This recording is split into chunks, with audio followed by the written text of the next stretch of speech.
We are starting the Maths 2, lesson number 1, Basic Concepts in Geometry. Okay, in this basic concept, before this, the name of the Maths 2 is Maths 1 and Maths 2. Instead of that, Algebra and Geometry. Algebra आणि geometry आता असं नाव त्याला दोन भाग झाले. तुम्हाला आतापर्यंत इयत्ता 8वी पर्यंत तुम्ही फक्त एकच सब्जेक्ट मॅथ्सचा शिकलेला आहात. पण आता ह्या मॅथ्समध्ये दोन ब्रांचेस आपल्याला बघायचं आहे. एक आहे अल्जेब्रिक, दॅट इज द आपण म्हणू शकतो बीजगणित, आणि दुसरा आहे जॉमेट्री, म्हणजे त्याला आपण म्हणू शकतोय भूमिती. पण आता काही काही वेळेस ह्या नावामुळे थोडासा काही काहींच्या मनामध्ये भीती किंवा काही कन्फ्युजन होतं. त्यामुळे थोडंसं नाव इझिएस्ट वाटण्यासाठी मॅथ्सच दुसरा अल्जेब्रा जॉमेट्री ठेवण्याच्या ऐवजी मॅथ्स हाच ठेवण्यात आलेला आहे. 1-2 वर्षापासून हा चेंज झालेला आहे. मग अल्जेब्राला मॅथ्स 1 म्हटलं जातं, तर जॉमेट्रीला मॅथ्स 2 असं म्हटलं जातं. आणि मी तुम्हाला मॅथ्स 2 हा सब्जेक्ट शिकवणार आहे. तर सुरुवातीलाच आपण बघतोय लेसनचं नावच आहे की basic concepts in geometry. Basic म्हणजे जे पायाभूत आहे, बेसिक आहेत अशा कॉन्सेप्ट संकल्पना ज्या जॉमेट्रीच्या आपण बघत असतो. मग जॉमेट्रीच्या संकल्पना आपण पाहत असताना आपल्याला सुरुवातीलाच लक्षात येतं की जॉमेट्री, वर्ड जॉमेट्री ह्याचं आपल्याला इंट्रोडक्शन मिळतं. आपण सुरुवातीलाच की आधी हे पिक्चर तुमच्या समोर दिसतं. हे पिक्चर कसलं आहे तर पिरॅमिड्सचं आहे, की जे पिरॅमिड 3000 इयर्स पूर्वीच काय झालेले, बिल्ड झालेले आहे ख्रिश्चियन इरामध्ये. यामध्ये इथे 3000 before build 3000 years before the Christian era. Okay, मग आपण त्याच how the people were able to काय आहे build such a huge structure without develop the knowledge. कसं काय त्यांनी केलं असेल तर नक्कीच त्यांना नॉलेज असलंच पाहिजे जॉमेट्रीचं, मॅथमॅटिक्सचं आणि इंजिनिअरिंगचं. तर त्याच्याशिवाय ते करू शकत नाही. म्हणजेच काय, विदाउट नॉलेज जॉमेट्रीच्या ते करू शकणार नाही. कारण जॉमेट्रीमध्येच ह्या कन्सेप्ट्स अशा आहेत की ज्याच्यामुळे आपल्याला काय आहे, कुठलाही एखादा मग बिल्डिंग असू दे, कन्स्ट्रक्शन असू दे, किंवा एखादा ऑब्जेक्ट असू दे, त्याचा शेप असेल तो आपल्याला बिल्ड कन्स्ट्रक्ट करायला सोपं पडत असतं. मग हा समजा वर्ड बघितलं जॉमेट्री, तर हा सुद्धा ग्रीक वर्ड आहे. ग्रीक वर्ड आहे म्हणजेच काय, दोन शब्द त्याच्यामध्ये निघतात. जिओ ज्याचा अर्थ आहे अर्थ, आणि मेट्रिया हा एक दुसरा वर्ड आहे की ज्याचं मेजरिंग. ह्या दोन वर्डच्या मदतीने तो झाला. म्हणजे अर्थचं मोजमाप जेव्हा घेण्याची वेळ आली तेव्हाच ही जॉमेट्री कन्सेप्ट्स काय आहे उदयाला आली, आपण असं म्हणू शकतो. मग वेगवेगळ्या ठिकाणचे वेगवेगळे मॅप्स असू दे, तिथल्या मेजरमेंट पूर्ण अर्थवर, आपल्या पृथ्वी तलावर त्याची मेजरमेंट घ्यायला सुरुवात झाली. मग त्यानंतर द फर्स्ट ग्रीक मॅथमॅटिशियन थॅल्स हा काय आला, ग्रीसवरनं इजिप्तपर्यंत आला. आणि काय आहे, त्याने काय ह्याच्याबद्दल सांगायला सुरुवात केली. जॉमेट्रीचं भरपूरसं ज्ञान त्याला आधी होतं, फक्त ते त्याने रिप्रेझेंट सगळ्यांसमोर आणायचा प्रयत्न केला. मेजरिंग द शॅडो, त्याने काय, पिरॅमिडची शॅडो, इजिप्तला जेव्हा तो गेला तेव्हा ह्या पिरॅमिडचं त्याने ऑब्झर्वेशन केलं, आणि त्याची जी शॅडो पडते सनलाईटमुळे, त्या शॅडोला काय केलं त्याने, मेजर करायला सुरुवात केली. एन्शियंट टाईमपासून, अगदी पूर्वीच्या वेळेपासून जरी आपण बघायला गेलो, इट हॅड सीन द, तेव्हाच आपल्याला दिसून येतं की ancient time also had the deep knowledge of the geometry. Deep knowledge होतं जॉमेट्री एन्शियंट टाईमपासूनच. म्हणजेच काय आहे, आपल्याला अगदी पूर्वीच्या काळापासून त्याचं आपल्याला नॉलेज असलेलं दिसून येते. त्याचप्रमाणे जर बघितलं वैदिक पिरियड जो आपण म्हणतो, अगदी वैदिक शास्त्राप्रमाणे आपण म्हणतो, वैद्य जेव्हा लोक वगैरे होते, people use the geometrical properties to build the altars. तेव्हा सुद्धा पीपल काय आहे, जॉमेट्रिकल प्रॉपर्टीज यूज करत होते. वेगवेगळे अल्टर्स म्हणजे वेगवेगळे आपण प्रतिकृती म्हणूयात, किंवा मंदिरं वगैरे म्हणूया, काही स्टॅच्यूज असतील, त्या सगळ्या तयार करण्यासाठी त्यांनी जॉमेट्रिकल प्रॉपर्टी, फक्त त्यांना जॉमेट्री म्हणतात, तर तो एक सब्जेक्ट आहे हे त्यांना फक्त तिथे स्पष्टपणे सांगता येत नव्हतं, पण त्यांनी तेव्हा सगळ्या ह्या प्रॉपर्टीज यूज केलेल्या आहेत. त्याचप्रमाणे आपण बघायला गेलो तर एक बुक आहे शुल्भसूत्र नावाचं. शुल्भसूत्र ह्या बुकमध्ये त्यावेळेस लिहिल्या गेले आहे, डिस्क्राईब केलेलं आहे. काय डिस्क्राईब केलेलं आहे तर how to build the different shapes by taking the measurings with the help of the स्ट्रिंगने, म्हणजे दोराच्या साहाय्याने आपण कसं मेजरमेंट घेऊ शकतो. कारण दोऱ्याच्या साहाय्याने काय आपण ताठ दोरा असा लावला, बऱ्याच वेळेस आपण घरात सुद्धा दोऱ्याच्या साहाय्याने वेगवेगळे मेजरमेंट्स घेत असतो बघा. मग तसं मेजरमेंट कसं घ्यायचं हे शुल्भसूत्रामध्ये सांगितलेलं आहे. त्यानंतर बघा इन कोर्स ऑफ टाइम आपल्याला असं दिसून आलं की तिथे वेगवेगळ्या ठिकाणी असलेल्या ह्या स्टॅच्यूज ज्या आहेत त्या सुद्धा कशा बिल्ड झालेल्या आहेत तर त्याच्यातून. त्यानंतर आर्यभट्ट, वराह मिहिर, ब्रह्मगुप्ता, भास्कराचार्य, असे जे सगळे आहेत हे सगळे मॅथमॅटिशियन आहेत की ज्यांनी जॉमेट्री या सब्जेक्टसाठी स्वतःचं व्हॅल्युएबल कॉन्ट्रीब्युशन आपल्याला दिसून येतं. आता आपण त्याच्यामधून शिकणार आहोत बेसिक कॉन्सेप्ट ज्या कोणकोणत्या आपण सुरुवातीला शिकणार आहोत तर पॉईंट, लाईन आणि प्लेन. ॲक्च्युली ह्या खूप बेसिक आहे, तुम्ही ऑलरेडी याच्या आधीच 5वी 7वीला वगैरे शिकलेला असाल. तर आपल्याला काय पॉईंट डिफाईन करायचे आहे, लाईन डिफाईन करायची आहे, प्लेन डिफाईन करायचं आहे म्हणजेच काय त्याची डेफिनेशन आपल्याला सांगायची आहे. मग कुठलाही पॉईंट जेव्हा आपण ब्लॅकबोर्डवर एखादा पॉईंट ड्रॉ करतो, एखादी लाईन ड्रॉ करतो किंवा एखादा प्लेन ड्रॉ करतो तर हे जे काय आहे तेव्हा पॉईंट ड्रॉ करताना त्याला डिफाईन करता येणं आवश्यक आहे. डिफाईन म्हणजेच काय मी ड्रॉ केला आहे पण तो एक्झॅक्टली कुठे आहे, हा तो सेंटरला आहे, एका साईडला आहे, दुसऱ्या साईडला, पण हे काय एक्झॅक्ट झालं का ॲक्युरेट झालं का हे सांगणं नाही. तर त्यासाठी आपल्याला मेजरमेंट आवश्यक आहे. हां, राईट हँड साईडकडून इतकं मेजरमेंटने आहे, अप साईडकडून आहे, डाऊन साईडकडून, हे जे काय आपण सांगतो that is the definition of that point. आणि हेच पॉईंट्स जेव्हा अनेक पॉईंट्स एकत्रित येत आहेत, अनेक पॉईंट्स जेव्हा एकत्रित येतात तेव्हा काय होते लाईन फॉर्म होते. जर ते जवळ काढत गेलो आपण तर काय असे अनेक पॉईंट्स लाईन. आणि इथे आपल्याला लक्षात घ्यायचं आपण स्ट्रेट लाईनबद्दलच बोलणार आहोत. आणि असेच हा सुद्धा एक प्लेन आहे. तर प्लेन म्हणजे काय तर प्लेन म्हणजे ॲक्च्युली दोन असं आपण म्हणू शकतो. एक असा ब्लॅकबोर्ड हा सुद्धा एक प्लेन आहे, हा एक प्लेन आहे. हा आता मी तुम्हाला जी स्क्रीन कम्प्लीट दाखवते that is also one plain.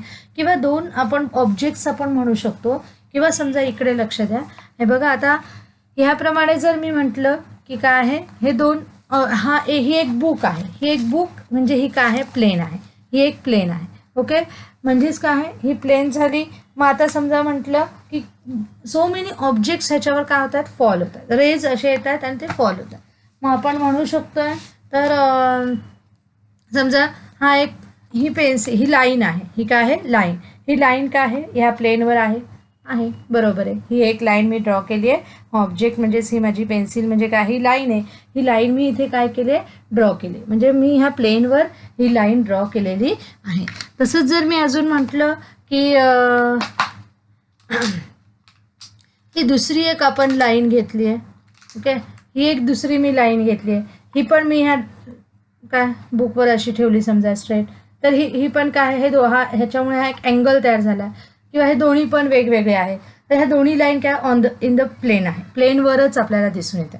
पण आता मी समजा ह्या दोन लाईन्स आणि आणखीन एक आता तिसरी लाईन जी आपण बाहेरच्या बाजूला दिसते सगळ्यांना, हे अशी बाहेरच्या बाजूला ड्रॉ केली तर काय आहे आपल्याला काय दिसून येते की ती बाहेरच्या बाजूला इकडून बाहेर गेली. म्हणजे ही प्लेनमध्ये येते का तर नाही, बाहेर गेलेली आहे. म्हणजे ही प्लेनमध्ये नाही, 3 लाईन्स आल्या आहेत का प्लेनमध्ये नाही, 2 आल्यात. हां, ही लाईन मी समजा अशी ड्रॉ केली तर आपल्याला काय म्हणू शकतो, हां it is on the plane only.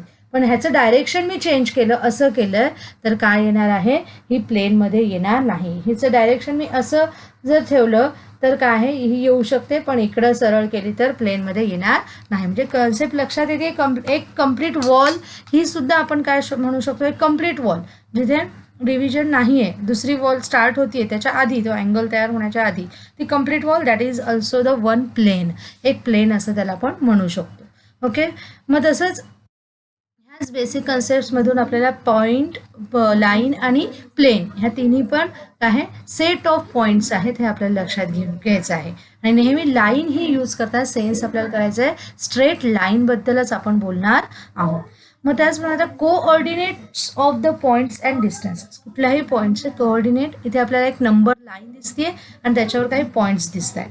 मग पॉईंट्स दिसत आहेत म्हणजेच काय आहे, नंबर लाईन तुम्हाला सगळ्यांना ओळखीची आहेच, ज्याच्यामध्ये काय आहे सेंटरला 0 असतो, इकडे सगळे 1 2 3 4 5, इकडे पण -1 2 3 म्हणजेच काय इकडे सगळे पॉझिटिव्ह नंबर्स, इकडे सगळे निगेटिव्ह, हे इंटिजर्स असं आपण ह्यांना म्हणू शकतो. आणि ह्या नंबर लाईनवर काय आपण नंबर नेमिंग दिलेलं आहे. मग इथे काय हे नंबर लाईन आहे की ज्याच्यातून आपल्याला आता डिस्टन्स कॅल्क्युलेट करायचं आहे. ओके. आपल्याला आता इथे एक नंबर लाईन आपण बघतोय, त्याच्यावर काही पॉईंट्स आहेत. आता समजा आपल्याला बघायचं की 1 नंबर जो आहे तो कोणता पॉईंट डिनोट करतोय, बघा बरं. 1, पॉझिटिव्ह 1. 1 हा पॉईंट, 1 हा नंबर कोण डिनोट करतोय, तर पॉईंट डी हा डिनोट करतोय. तसंच आपण बघायला गेलं तर अजून म्हटलं -2 हा कोण डिनोट करतोय, तर सी डिनोट करतोय. -5 हा कोण डिनोट करतोय, तर ए डिनोट करतोय. म्हणजे इथे काय आहे, ती सेड दॅट आपल्याला बी पॉईंट हा -3 हा बी पॉईंट डिनोट करत आहे, किंवा 1 हा डी पॉईंट डिनोट करतोय, असं आपण ह्याच्यातून सांगू शकतो. मग इथेच आपल्याला त्या दोघांमधलं डिस्टन्स कॅल्क्युलेट करायचं आहे. तर डिस्टन्स कॅल्क्युलेट करताना आपल्याला काय आहे, तर समजा कुठल्यामधलं ई आणि डी मधलं आपण डिस्टन्स कॅल्क्युलेट करणार. तर ई आणि डीचे आपल्याला कोऑर्डिनेट माहिती आहेत. काय काय आहे, डी पॉईंट कोणाला डिनोट करतो, 1 हा पॉईंट डी पॉईंट डिनोट करतोय, आणि 3 हा पॉईंट ई करतोय. म्हणजेच मग दोघांचे काय आहेत, दोघांमध्ये 3 आणि 1, 3 मधून 1 गेले, आपण काय केले 2. का बरं आपण असं केलं, तर त्यांच्यामधलं डिस्टन्स आपण असंही मोजूनही काढू शकतो. डी आणि ई मध्ये किती आहे पॉईंट, आता ह्याच्यानंतर 1, 2 इतकं डिस्टन्स आहे. तसंच बी आणि सी मध्ये किती डिस्टन्स आहे, बी नंतर किती पॉईंटने आहे, सी 1 पॉईंट आहे. म्हणजे 1.1 हे काय आहे distance between B and C. A आणि सी मध्ये किती आहे बघा बरं, 1, 2, 3. हे आपण ओरली करू शकतो, ओरली सुद्धा करू शकतो. पण जेव्हा अनेक, कारण ही लाईन आहे म्हटलं, हे ॲरो जे आहेत, हे ॲरो काय डिनोट करतायत आपल्याला, की ते ॲरोज इन्फायनाईट नंबरपर्यंत काय आहे एक्सपांड होऊ शकतात, आणि त्याच्यामुळे त्याच्यावर इन्फायनाईट नंबर्स त्याच्यावर प्लॉट करू शकतो आपण. मग असे जेव्हा इन्फायनाईट नंबरपर्यंत आपल्याला जर मेजरिंग करायचं असेल, इन्फायनाईट नंबरवर असलेले काही 2 पॉईंट्स आहेत आणि त्यांचं आपल्याला मेजरिंग करायचं आहे, तर आपल्याला काय आहे, तिथे फॉर्म्युला आवश्यक आहे. मग तिथे आपल्याला हा फॉर्म्युला जो आहे, डिस्टन्स बिटवीन द 2 पॉईंट्स, आपल्याला लक्षात घ्यायचा आहे. मग इथे आपण डिस्टन्स बिटवीन 2 पॉईंट्स करत असताना जेव्हा आपल्याला लक्षात येत आहे की कोणत्याही डिस्टन्स, 2 पॉईंटमधलं डिस्टन्स आपल्याला कॅल्क्युलेट करत असताना आधी त्या पॉईंटचे कोऑर्डिनेट्स आपल्याला लक्षात घ्यायचे. मग कोऑर्डिनेट्स काय आहे, समजा आता ए आणि बी घ्यायचे. Coordinate of A is -5 and coordinate of B is -3. आता ह्या दोघांमध्ये सुरुवातीला आपल्याला कंपॅरिझन करायचं. काय करायचं आहे, कंपॅरिझन, तुलना करायची, कोण लहान आहे कोण मोठं. आता दोन्ही जेव्हा मायनस मायनस आहेत, तेव्हा काय आहेत, कोणत्या मायनस पॉईंटमध्ये काय असतं, की जो नंबर मोठा दिसतोय पण निगेटिव्ह असल्यामुळे तो लहान निगेटिव्ह नंबरपेक्षा नेहमी तो मोठा असणार आहे. म्हणजे जसं इथे आपण म्हटलं 1 and 3 मध्ये 3 हा larger by the 1. Okay, 1 is larger by the 0, 0 is larger by -1, -1 is larger by -2, -3 is larger by -4. In this way -3 is larger by -5. म्हणजे -3 हा काय झालेला आहे, इकडचे सगळे आपण बघायला गेलो तर सगळे लार्जर नंबर आहे दॅन धिस नंबर. ओके, इकडच्या साईडच्या नंबरपेक्षा हे नंबर्स काय त्याच्यापेक्षा लार्जर असणार आहे. आपण ह्या डायरेक्शनने गेलो तर हे लार्जर नंबर मिळतील, इकडे गेले तर ते डिक्रीजिंग, म्हणजेच काय इकडे असेंडिंग आणि डिसेंडिंग ऑर्डर अशा आपल्याला दिसू शकतात. मग तसं इथे -5 आणि -3चं आपल्याला डिस्टन्स, ए आणि बी मधलं डिस्टन्स कॅल्क्युलेट करायचं आहे. म्हणजेच काय आहे, त्यांचा आपण फॉर्म्युला लिहून घेणार आधी आणि त्याच्याप्रमाणे करणार आहोत. ओके, आधी त्यांच्यामधलं कंपॅरिझन. मग आता तसंच बघायला गेलो डिस्टन्स काय, ए आणि बी मधलं -1, 1 असं समजा घेतलं तर मगाच्या ह्याच्यात आपल्याला -3 आणि -5 होतं, पण त्याच्यासाठी आपण असंही घेऊ शकतो. ओके, म्हणजेच काय, दोघांमधलं डिस्टन्स, आणि जो लार्जर नंबर असेल तो आधी लिहायचा आणि नंतर जो स्मॉलर नंबर असेल त्याच्यामधून तो काय करायचा आहे, काय करायचं आहे आपल्याला, मायनस करायचा आहे. म्हणजेच काय आहे, सबस्ट्रॅक्ट करायचं आहे. आणि सबस्ट्रॅक्ट केल्यानंतर आपल्याला काय मिळेल, त्यांच्यामधलं डिस्टन्स. जसं सी आणि डी मधलं इथं काय घेतलं आहे, 1 is larger by -2, for 1 minus of -2 it becomes 1 + 2 which comes as the 3. Okay, अशा प्रकारे आपण ही कन्सेप्ट बघितली. आता इथे आपल्याला 2 पॉईंट लक्षात ठेवायचं आहे की कधीही डिस्टन्स हे तुम्ही कोणत्याही, मग ते दोन्ही मायनस पॉईंट असू दे किंवा पॉझिटिव्ह पॉईंट असू दे, पण त्यांच्यामधलं कधीही डिस्टन्स हा मात्र आकडा बघा. आता इथं 1 आणि -2 हा मायनस आहे, पण त्याचा डिस्टन्स काय आला, पॉझिटिव्ह नंबरच आला. इथलं पण काय आलं, पॉझिटिव्हच आलं. मग आपल्याला लक्षात ठेवायचं, if the 2 points are non distinct then the distance between them is 0. जर 2 पॉईंट डिस्टिंक्ट नसतील तर त्यांच्यामधलं काय, डी मध्ये डीच हे नाव ह्याचं आहे आणि ह्याचंच नाव अजून एक आहे समजा एफ वगैरे आहे, तर एफ आणि डी हे एकच पॉईंट डिनोट करत आहे, मग त्यांच्यामध्ये डिस्टन्स काही येईल का, तर नाही, 0 असणार आहे. आणि त्याचप्रमाणे आणखीन एक पॉईंट काय लक्षात ठेवायचं आहे की it is clear that the distance between the two distinct points is always a positive number or always a non-negative number. Non negative number म्हणजेच काय आहे, कधीही ते निगेटिव्ह नसणार आहे. भले तुम्ही दोन निगेटिव्ह पॉईंटमधलं डिस्टन्स काढत असाल, पण डिस्टन्स येणारं आन्सर जे असणार आहे ते कधीही निगेटिव्ह साईनचं नसणार आहे, ते पॉझिटिव्हच असणार आहे. इथे साईन कोणतं असणार आहे, नेहमी पॉझिटिव्हच असेल. भले ते दोन्ही एक पॉझिटिव्ह एक निगेटिव्ह असू दे किंवा दोन्ही निगेटिव्ह असू देत किंवा दोन्ही पॉझिटिव्ह असू दे, हे आपल्याला लक्षात ठेवायचं आहे. आपल्याला पेज नंबर 2वर जे खाली रिमेंबर धिसचे जे 2 पॉईंट्स दिलेले आहेत ते सगळ्यांनी आधी नोट डाऊन करून घ्यायचे आहेत आपल्या बुकमध्ये. त्यानंतर आपण कन्सेप्ट बघूयात बिटवीननेस. बिटवीननेस ह्या कन्सेप्टमध्ये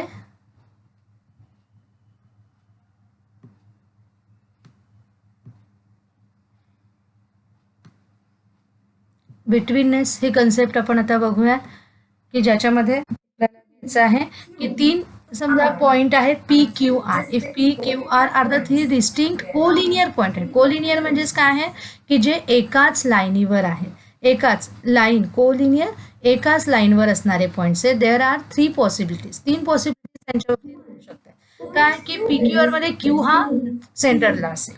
ओके, तिन्ही पॉइंट एका लाईनवर आहेत पण त्यांचं सिक्वेन्स दिलाय का, नाही. पी आर क्यू असे पण असू शकतात, म्हणजे R is between P and Q और P is between R and Q, काही असू शकतात. म्हणजे क्यू हा काही वेळेस पी क्यू मध्ये पी आर एस मध्ये असेल, आर मध्ये असेल किंवा पी हा मध्ये असेल, काही असू शकतं. म्हणजे का ते कोलिनियर आहे ह्याला काही त्याच्यामुळे हे होतंय का, तर नाही. ते तिन्ही पण आपल्याला पॉसिबिलिटीज असू शकतात. मग ह्या तिन्ही पॉईंटमध्ये आपल्याला लक्षात घ्यायचं की त्यांचं डिस्टन्स आपल्याला काढायचं आहे, म्हणजे कोणता बिटवीन कोण कोणाच्या बिटवीन आहे. ह्यासाठी आपल्याला एक एक्झाम्पल आपण घेतले की ज्याच्यामध्ये ऑन नंबर लाईन जर ए बी सी हे पॉईंट आहेत are such that distance of A B is equal to 5, distance of BC is equal to 11 and distance of AC is equal to 6. Which of the point is between the other two? Okay, मग इथे आपल्याला ए हा बघा मध्ये म्हणजे तुमचा अल्फाबेटिकलीच इथं घ्यायला पाहिजे असं काय, कुठलेही नावं कुठेही असणार. इथे मॅथ्स आहे, इंग्लिश आहे का, तर नाही. मग त्याच्यामुळे इथं काही असू शकतो, होऊ शकतो, फक्त ते कोलिनियर आहेत म्हणजे एका लाईनीवरच असले पाहिजे, हे मात्र आपण पाहणार आहोत. मग इथे काय दिलं आहे की आपल्याला जेव्हा असं दिलं असं तेव्हा आपण लाईन ड्रॉ करून त्यांच्यामधले डिस्टन्सेस जे आहे ते लिहायचे. मग सर्वात लार्जर डिस्टन्स आधी आपण शोधायचं. दॅट इज लार्जर कोण आहे, बी सी हा 11 आहे. मग बी आणि सी हे एकदम लांब लांब आहे आणि ए सी आणि ए बी हे बघा कमी कमी या संख्यांचे, म्हणजे 5 आणि 6, म्हणजे ते नक्कीच काय असणार आहे, मध्ये असणार आहे. म्हणजे ए बी आणि ए सी हे काय झाला, ए हा त्यांच्या बिटवीन असलेला पॉईंट झाला. म्हणजे आपण ओरली सांगू शकतो, पण हे जर आपण थेरॉटिकली जर कॅल्क्युलेट करायला बघितलं तर काय येणार आहे, आपल्याला ह्या दोघांचं डिस्टन्स आपल्याला ॲड करावं लागेल. ए बी आणि ए सी ह्या दोघांचं बघा डिस्टन्स ऑफ ए बी आणि ए सी काय दिले, 5 + 6. 5 + 6 काय होतात, 11. म्हणजे बी सीचं पण 11 दिलं आणि 5 + 6 पण 11च मिळतात. ह्याचा अर्थ काय झाला, ए हा एक्झॅक्टली किंवा ए हा बिटवीन आहे कोणाच्या, बी आणि सी मध्ये. जर हे इक्वल असले नसते तर आपण काय सांगू शकतो की ते बिटवीन नाही, कोणता ए हा पॉईंट बी आणि सीच्या मध्ये येत नाही. ओके, अशा प्रकारे आपण बघू शकतो. म्हणजे हा झाला कन्सेप्ट आपला बिटवीननेस. ओके, प्रॅक्टिस सेट 1.1 मध्ये आपण बघा पाहिलं होतं, पहिलाच क्वेश्चन आपल्याला दिलेला आहे, find the distances with the help of the number line given below. एक काही नंबर लाईन दिलेली आहे ज्याच्यामध्ये आपल्याला हे पॉईंट्स दिसत आहेत, O A B C D E आणि इकडे एच जे के पी क्यू. ओके, आणि त्याचे कोऑर्डिनेट्स हे दिलेले आहेत आणि त्याच्यावरून आपल्याला काय करायचं आहे, डिस्टन्सेस. मग आपल्याला काय आहे, डिस्टन्सेस फाइंड आउट करताना लक्षाट ठेवायचं आहे की जे 2 पॉईंट्स असतील त्या 2 पॉईंटचे कोऑर्डिनेट आपल्याला लिहून घ्यायचं आहे, त्यांच्यामधलं comparison, that is the second step. आणि third one is the we have to subtract the smaller number by the larger number. ह्या 3 पॉईंट्स आपल्याला लक्षात ठेवायचे आहेत. आता पहिलं काय दिलं आहे, बीई मध्ये. बीई मध्ये बीचं काय कोऑर्डिनेट आहे, तर बीचे कोऑर्डिनेट दिलेले आहे तर 2 आणि ईचे कोऑर्डिनेट काय दिले, 5. मग सोल्युशनमध्ये सुरुवातीला काय लिहिणार, coordinate of B is 2 and coordinate of E is 5. मग लेट अस कम्पेअर दॅट. 5 मध्ये कोण आहे, 5 is greater than 2. y greater than आहे म्हणजेच काय येईल, distance of B is equal to 5 - 2 which comes as the 3. तसंच आपल्याला वेगवेगळे नंबर घ्यायचे आहे.